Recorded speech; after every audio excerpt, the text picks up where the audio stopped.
दूसरी कहानी में लाई हूँ जिसका शीर्षक है दमयंती आज भी उदास है। ये नल दमयंती की जो कथा आपने सुनी होगी उस पर आधारित है। दमयंती आज भी उदास है। रात्रि का दूसरा पहर भी बीत चला था। दमयंती की आंखों से नींद मानो कोसों दूर थी। उसने सावधानी पूर्वक करवट बदली ताकि पार्श्व में सोए हुए नल की नींद में विघ्न न पड़े। करवट बदलने के कारण दमयंती का चेहरा नल की ओर हो गया। उसने नल की बंद आंखों को ध्यान पूर्वक देखा। बंद पलकों के नीचे पुतलियों में एक कंपन सा प्रतीत हुआ। हो सकता है नल अपने राजत्व काल की कोई सुखद घटना को देखकर आनंदित हो रहे हों, या फिर जुए में हारे हुए अपने अधिकारों को वापस पाने के लिए किसी विचार विमर्श में उलझे हुए हों। जुआ उर्फ यदि नल ने जुआ न खेला होता तो आज यूं अपमानित और निर्वासित दिन नहीं बिताने पड़ते, दमयंती ने सोचा। उसकी पलकें बोझिल होने लगी, किंतु नींद से नहीं अपितु आंसुओं से। उसे वह दिन स्मरण हो आया जिस दिन नल पुष्कर के साथ द्यूत क्रीड़ा के लिए तैयार हो रहे थे।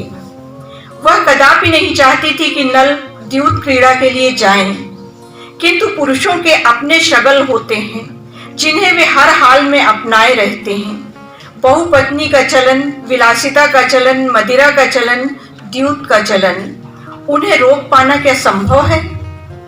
फिर भी दमयंती ने रोकने का प्रयास किया था। काश नल रुक गए होते। यही तो दुर्भाग्य है कि पुरुष स्वयं को रोकना नहीं जानता है, उसे तो स्त्री को रोकना ही आता है। सामाजिक असामाजिक सारे बंधन, सारे नीति नियम स्त्री पर अंकुश लगाने के निमित्त से गढ़े जाते हैं। घर स्त्री और पुरुष दोनों के परस्पर साथ रहने के लिए बनाए जाते हैं, किंतु घर की चार दीवारी में बंद रहती है स्त्री, पुरुष नहीं। दमयंती का कहना राजा नल भला क्यों मानते? नल पुरुष थे और दमयंती स्त्री थी। प्रिय, मैंने सुना है कि आप अपने अनुज पुष्कर के साथ जुआ खेलने जा रहे हैं, क्या यह सत्य है? दमयंती ने पूछा था। हाँ दमयंती, तुमने ठीक सुना है। राजा नल ने अपने उत्तरीय को कंधे पर एक ओर डालते हुए उत्तर दिया। वे शीघ्रता में थे। लेकिन क्या यह उचित होगा राजन? मेरा मन घबरा रहा है प्रिय। मेरा मन कह रहा है कि आज आप द्यूत क्रीड़ा के लिए मत जाइए। दमयंती ने साहस बटोर कर अपने मन की हिचक प्रकट कर ही दी थी। यह क्या दमयंती, तुमने पहले मुझे प्रिय कहा, फिर राजन का संबोधन भी दे डाला। एक ही समय में मुझे दो रूप में क्यों देख रही हो प्रिय? राजा नल ने गले में पड़ी हुई मोतियों की माला को ठीक करते हुए ठिठक कर प्रश्न किया। उनके स्वर में चिंता नहीं, चुहल का भाव था। क्योंकि इस समय मैं आप में दो रूप एक साथ देख रही हूँ। एक रूप मेरे प्रिय का है और दूसरा रूप उस राजा का है जो इस समय उचित अनुचित के समीकरण से दूर अपने आप में डूबता चला जा रहा है। मैं उस व्यक्ति का रूप देख रही हूँ जो सब कुछ जीत लेने को उद्यत है, लेकिन कभी कभी जीत के आवरण में पराजय उपहार के रूप में पकड़ा दी जाती है राजन। दमयंती ने संकोच त्याग कर कह दिया। यद्यपि उसे यह अनुभव करके मन ही मन प्रसन्नता हुई कि जुआ खेलने जाने की उद्विग्नता के होते हुए भी नल उसकी बातों पर पूरा ध्यान दे रहे थे। स्पष्ट कहो दमयंती, मैं शीघ्रता में हूँ, राजा नल ने कहा। नल के स्वर में हल्का सा रुखाई का पुट था। स्पष्ट था कि उन्हें इस समय पराजय शब्द अप्रिय लगा। मैं जानती हूँ कि आपका मन इस समय द्यूत क्रीड़ा के लिए लालायित हो रहा है, किंतु राजन, अपने अनुज के साथ जुआ खेलना क्या उचित होगा? प्रथम तो जुआ खेलना ही उचित नहीं, और द्वितीय आप अपने अनुज पुष्कर के साथ खेलने जा रहे हैं। यदि आप जीतेंगे तो पुष्कर को पीड़ा होगी, और यदि पुष्कर की जीत हुई तो यह एक राजा के नाते आपके लिए उत्तम नहीं होगा। इससे आपके मन में गांठ पड़ सकती है, उसके मन में गांठ पड़ सकती है, वह आपका विरोधी भी बन सकता है, दमयंती ने समझाया। बचपन में भी तो हम दोनों भाई इस प्रकार के खेल खेलते रहे, अब आज फिर एक बार खेलने जा रहे हैं तो इसमें चिंता की क्या बात है। खेल तो खेल होता है, इसमें एक जीतता है तो दूसरा हारता है। खेल में विरोध स्थायी नहीं होता। द्यूत भी एक खेल है प्रिय, और फिर पुष्कर मेरा छोटा भाई है। वैसे इसमें तुम्हारा कोई दोष नहीं, इसमें तुम्हारा कोई दोष नहीं कि तुम चिंतित हो उठी। स्त्रियों की तो आदत ही होती है अकारण चिंता करने की। स्त्रियां इस प्रकार की छोटी छोटी बातों को लेकर बड़ी बड़ी चिंताएं करने लगती हैं और देखते ही देखते मामले को तिल का ताड़ बना देती हैं। तुम तो एक विदुषी स्त्री हो, तुम्हें व्यर्थ की चिंताओं को अपने मन में प्रश्रय नहीं देना चाहिए दमयंती, राजा नल ने कहा, और वे दमयंती को कक्ष में व्याकुल दशा में छोड़कर चले गए। दमयंती देर तक स्तब्ध सी खड़ी रह गई थी, वहीं उसी स्थान पर, उसी कक्ष में। क्या उसकी चिंता अकारण है? क्या स्त्रियों के मन में जन्म लेने वाली हर चिंता अकारण होती है? कितनी सुगमता से नल ने दमयंती के बहाने समस्त स्त्रियों पर आक्षेप जड़ दिया। डर और चिंता ही तो है जो मनुष्य को हर संकट के प्रति सचेत रखती है और उसे संकट से बचने का अवसर प्रदान करती है। स्त्रियां चिंता करती हैं क्योंकि उन्हें पाने से अधिक खोने का डर होता है। वे किसी को भी खोना नहीं चाहती, न वस्तु को न व्यक्ति को। इसका कारण यह भी है कि स्त्री विकल्प के भरोसे नहीं जीती है, जबकि पुरुष विकल्पों का हर द्वार अपने लिए खुला रखता है। यहाँ तक कि जिस पत्नी को वह अपनी प्राण प्रिया कहता है, उसके स्थान पर दूसरी प्राण प्रिया को अपनाने में उसे तनिक भी हिचक नहीं होती है। मन में उमड़ते घुमड़ते प्रश्नों के उत्तर दमयंती के पास थे, किंतु वह उन उत्तरों को स्वीकार नहीं कर पा रही थी। यदि वह स्वीकार करती तो उसके प्राण प्रिय नल दोष के कटघरे में खड़े दिखाई पड़ते, और अस्वीकार करने की स्थिति में वह अपने आप को कटघरे में खड़ा पा रही थी। एक पत्नी, एक अर्धांगिनी के रूप में उसका परम दायित्व था कि वह अपने पति नल को संभावित अनिष्ट के प्रति सचेत करे, और यही उसने किया।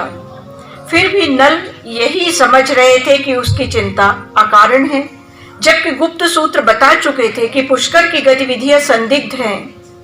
नल अपने भातृ प्रेम के कारण पुष्कर के आचरण को समझ नहीं पा रहे थे।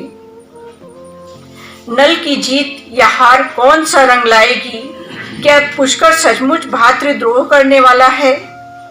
क्या सचमुच कोई अनिष्ट होने वाला है? दमयंती जानती थी कि ये सारे प्रश्न उसके किसी दुस्वप्न से नहीं उपजे हैं, अपितु उस दुर्गंध से उपजे हैं जो किसी अज्ञात राजनीतिक षड्यंत्र के रूप में राजमहल में धीरे धीरे फैलती जा रही है। फिर भी दमयंती परिणाम की प्रतीक्षा करने के अतिरिक्त और कर भी क्या सकती थी? नल कोई बच्चे तो नहीं थे कि उन्हें डांट डपट कर समझाया जा सके। पुरुष स्त्री को डांट डपट सकता है, मार पीट सकता है, किंतु स्त्री आग्रह ही कर सकती है, मात्र आग्रह। फिर परिणाम चाहे कुछ भी हो, उफ, यह कैसी विवशता है। परिणाम क्या ऐसे ही अनिष्टकारी परिणाम की आशंका नहीं थी उसे? दमयंती को याद आने लगी वह घड़ी जब उसने नल को एक बार फिर समझाने का प्रयास किया था। उसने अपनी परिचारिका के द्वारा नल को अपने पास बुलाया था और निवेदन किया था, राजन, आपसे प्रार्थना है, अब रोक दीजिए इस जूत क्रीड़ा को। आप हारते ही जा रहे हैं। राजपाट, अधिकार, सब कुछ तो हार चुके हैं। आत्मसम्मान को तो मत हारिए राजन। दमयंती ने अपने दोनों हाथ जोड़ते हुए नल से प्रार्थना की थी। मुझे अपनी अब तक की हार को जीत में बदलने के लिए खेलना ही होगा दमयंती। मैं यदि अभी रुक गया तो मैं अपना हारा हुआ मान सम्मान भी वापस नहीं ले पाऊंगा। राजा नल ने एक उन्मत्त जुआरी की भांति उत्तर दिया था। जूत क्रीड़ा एक ऐसा नशा ही तो है जिसका प्रभाव उतरते उतरते प्रायः बहुत देर हो जाती है। किंतु राजन, आप तो विद्वान हैं, यह भली भांति जानते हैं कि जुए के माध्यम से राजपाट का हस्तांतरण भले ही हो जाए, लेकिन मान सम्मान किसी भी दांव में सिर्फ हारा जा सकता है, जीता नहीं जा सकता। क्षमा करें राजन, किंतु सत्य यही है कि जुआरी की कोई मान प्रतिष्ठा नहीं होती। आप स्वयं को क्यों भ्रमित कर रहे हैं? दमयंती ने विवश होकर कटु सत्य कह डाला। तुम स्त्री हो, अतः तुम द्यूत क्रीड़ा के महत्व को नहीं समझ रही हो। दमयंती, तुम गीत गाना जानती हो, नृत्य करना जानती हो, चित्रों में रंग भरना तुम्हें आता है, तुम्हें स्त्रियोचित कलाओं में दक्षता प्राप्त है, किंतु तुम द्यूत क्रीड़ा के आनंद से अनभिज्ञ हो।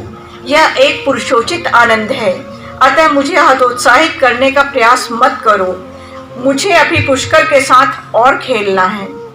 राजा नल ने जुए के प्रति अपनी आसक्ति के आगे अपने पुरुषत्व की ढाल खड़ी करते हुए कहा और दमयंती के आग्रह को एक बार फिर ठुकरा दिया। वह पूछना चाहती थी कि कला अथवा आनंद को भी स्त्रियोचित और पुरुषोचित के रूप में विभक्त क्यों कर रहे हैं। नल मात्र अपने इतने से स्वार्थ के लिए कि मैं आपको जुआ खेलने से न रोकूं, लेकिन नल उसकी कोई भी बात सुनने के लिए वहां रुके ही कहां थे।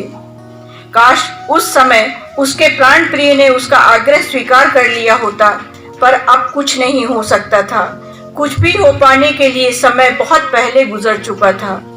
दमयंती ने व्यथित होते हुए सोचा, नल जिसे कि पुष्प शैया पर सोने की आदत है, दुर्दिन के कांटों पर कैसे सो सकेंगे। यदि वह आग्रह करे कि उसके पिता के घर चलकर रहा जाए तो नहीं, नल को यह कभी मंजूर नहीं होगा। इस प्रस्ताव पर वह भी संभवतः यही कहेंगे, तुम स्त्रियां बहुत जल्दी घबरा जाती हो, तनिक सा कष्ट मिला नहीं कि तुरंत कोई शरण ढूंढने लगती हो। सबसे पहले तुम स्त्रियों को अपने पिता का घर याद आने लगता है। मानो कष्ट का अनुभव क्या सिर्फ स्त्रियों को होता है, पुरुषों को नहीं? क्यों व्यर्थ दंभ करते हैं, क्यों छिपाते हैं अपनी पीड़ा को और अपनी पीड़ा के प्रभावों को? कष्ट तो आखिर कष्ट होता है, उसमें स्त्रीत्व या पुरुषत्व का क्या सवाल। यदि पांव में कांटा चुभता है तो रक्त की बूंद आती ही है, चाहे स्त्री का पांव हो या पुरुष का पांव। किंतु नहीं, पुरुष स्वीकार नहीं कर पाते कि वे कष्ट से व्यथित हैं। अपवाद कोई है तो यही कि स्त्री का जो भी आचरण उन्हें नहीं रुचता, उसे अपनी व्यथा और कष्ट से जोड़कर व्यक्त करते हुए उन्हें हिचक नहीं होती है। ऐसे समय उनके पुरुषत्व के समीकरण बदल जाते हैं। यदि कोई राजा नल को यह सूचना देता कि रानी दमयंती जुए में अपना रानीत्व हार रही है, अपने अधिकार हार रही है, अपना मान सम्मान हार रही है, तो क्या राजा नल तब उसी सहजता से दमयंती की द्यूत क्रीड़ा को स्वीकार कर पाते, दमयंती की हार को स्वीकार कर पाते, जिस सहजता से वे उससे अपेक्षा कर रहे हैं कि वह नल की हार को स्वीकार करे। उस समय नल शायद बल प्रयोग भी कर बैठते दमयंती को जुआ खेलने से रोकने के लिए। पुरुष कितने मानक गढ़ता है, और वह भी ढेरों परतों वाले मानक। दमयंती विवश है नल की सभी अपेक्षाएं स्वीकार करने के लिए, किंतु इसलिए नहीं कि वह एक स्त्री है, अपितु इसलिए कि वह नल से अगाध प्रेम करती है। उन्हें दुर्भाग्य की लपटों में झुलसने के लिए अकेला नहीं छोड़ सकती। रात बहुत देर तक जागती रही दमयंती और नल के भविष्य के बारे में विचार करती रही। चिंतन मनन में डूबी हुई दमयंती को नींद के आने का पता ही नहीं चला। प्रातः चिड़ियों के कलरव ने उसे जगा दिया। जब वह जागी तो उसे अपने शरीर का पोर पोर टूटता हुआ प्रतीत हो रहा था। उसके मन ने तो वन प्रांतर के इस भटकाव से समझौता कर लिया था, किंतु उसका तन समझौता नहीं कर पा रहा था। कोमल धूप में भी उसका शरीर कुम्हलाने लगता था। वह अपनी इस अवस्था को नल की दृष्टि से छिपाए रखने का पूरा प्रयास करती, ताकि नल व्यथित ना हो। अरे, नल नहीं दिख रहे हैं।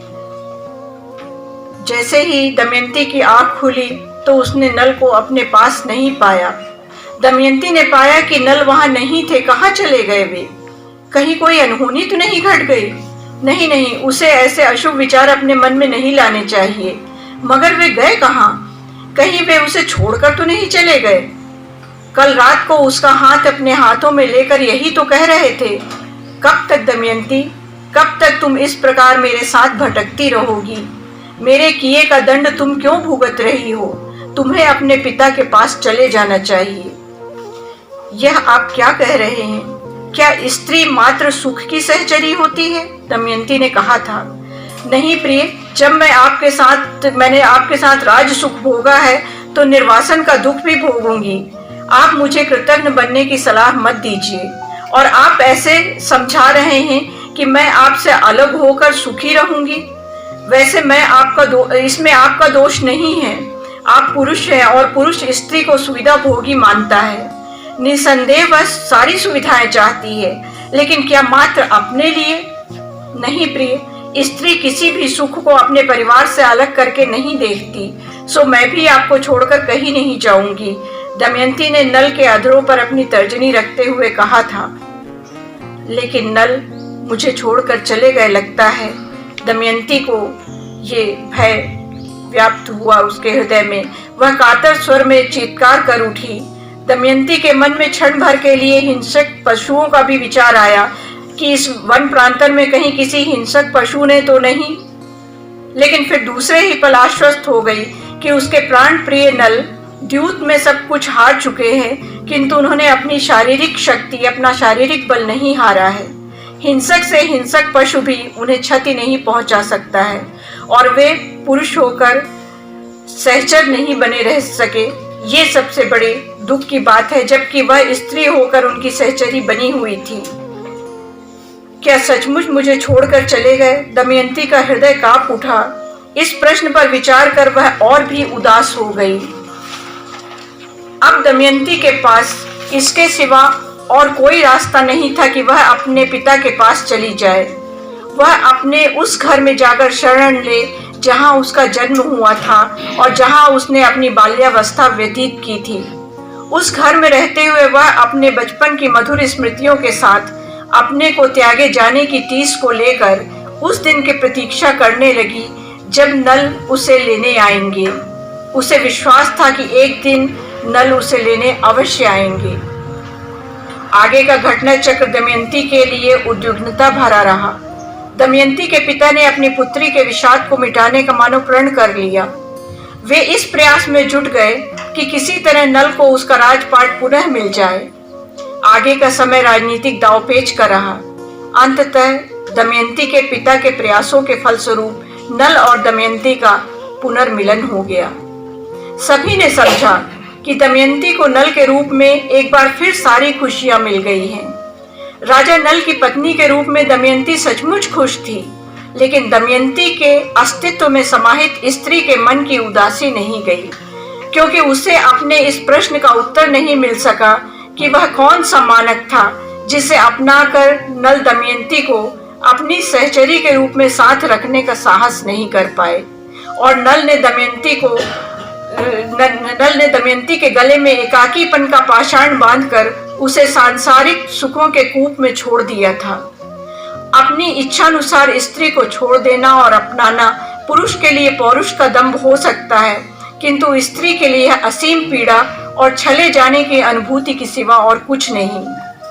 दमयंती आज भी नल से पूछना चाहती है कि किसी स्त्री को कष्टों की अवस्था तक पहुंचाना और फिर उसका किस बात में सुख है और किस में नहीं, यह जाने समझे बिना छोड़कर चले जाना, यह कैसा पौरुष है। सच तो यह है कि दमयंती का प्रश्न आज भी अनुत्तरित है, इसीलिए वह आज भी उदास है और उसकी उदासी प्रकृति के विभिन्न रूपों में झलकती रहती है, कभी सूखे हुए पत्तों के रूप में, कभी डूबते सूरज के रूप में, तो कभी अनमनी रातों के रूप में। हाँ, दमयंती आज भी उदास है। धन्यवाद।